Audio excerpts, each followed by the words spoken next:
Oke,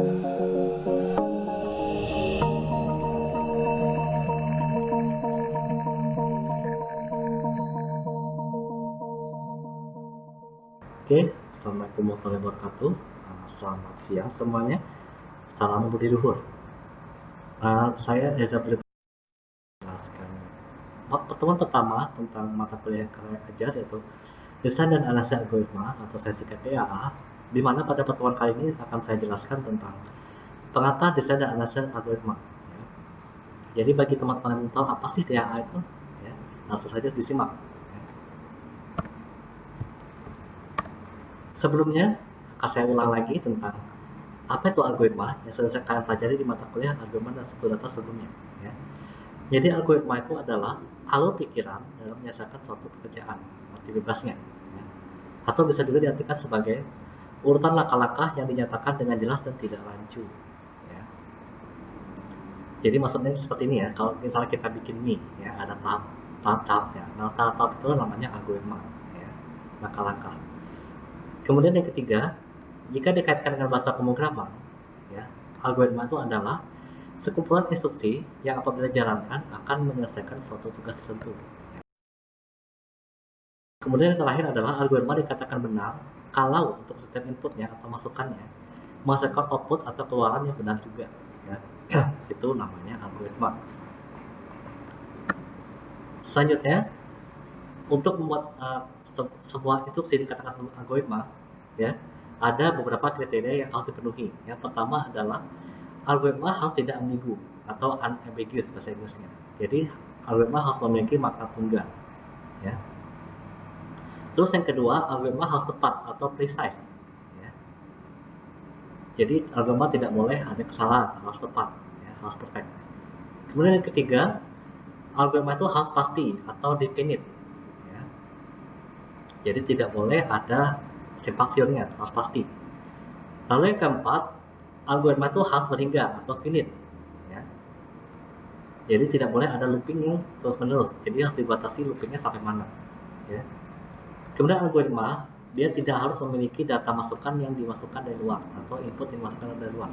Jadi misalnya seperti ini, kita bikin algoritma untuk menampilkan tulisan hello world. Dia tidak ada inputnya, hanya output saja. Ya, itu boleh. Ya.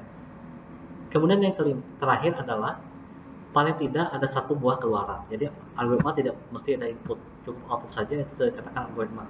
Contohnya itu tadi, itu tentang tulisan hello world tadi. Ya.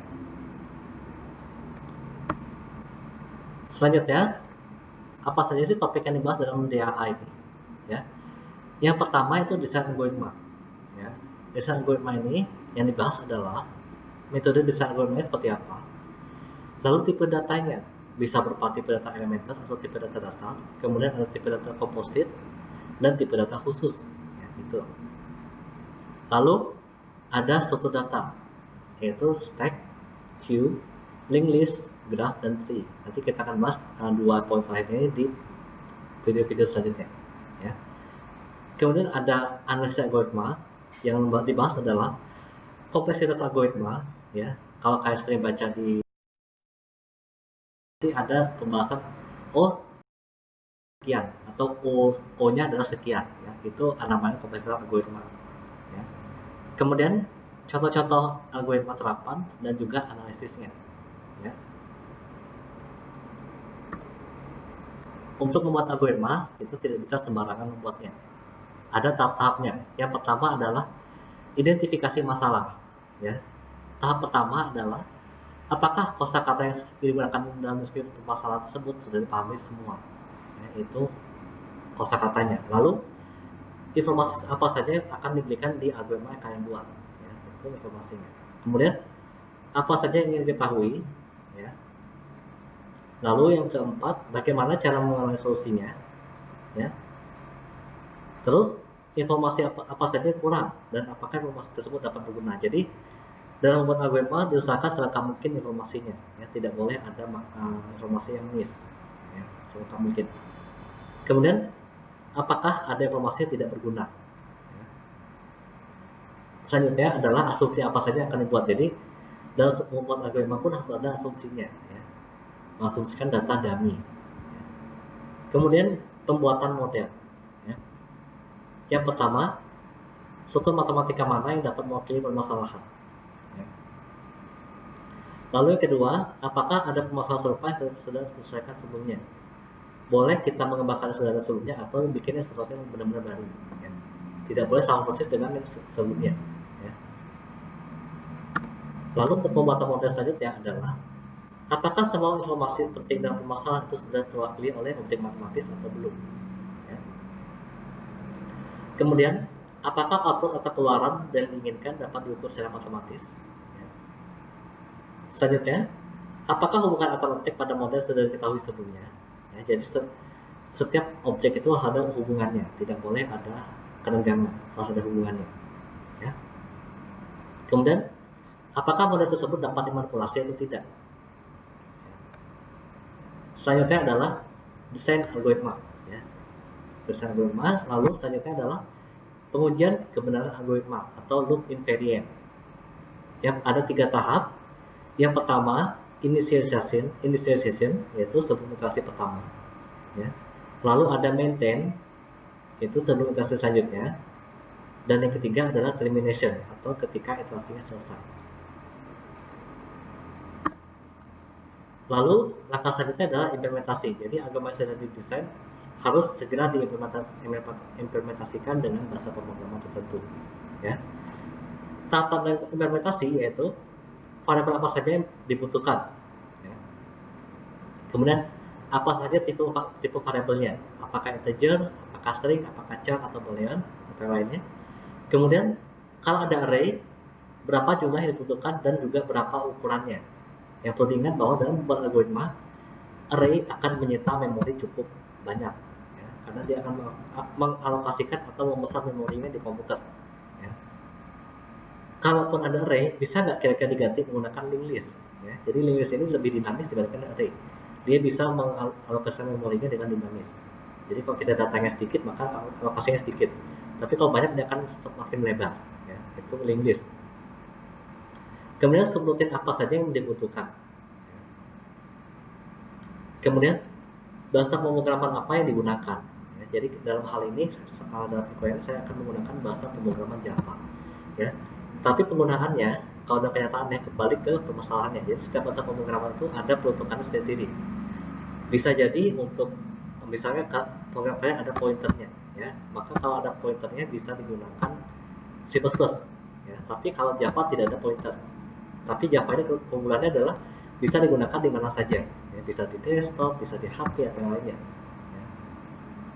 Kemudian adalah analisis kompleksitas algoritma. Ya. Jadi algoritma itu harus analisis, ya. Kalau terlalu kompleks, maka kurangilah ruang lingkupnya. Kalau misalnya sudah cukup, berarti oke. Ya.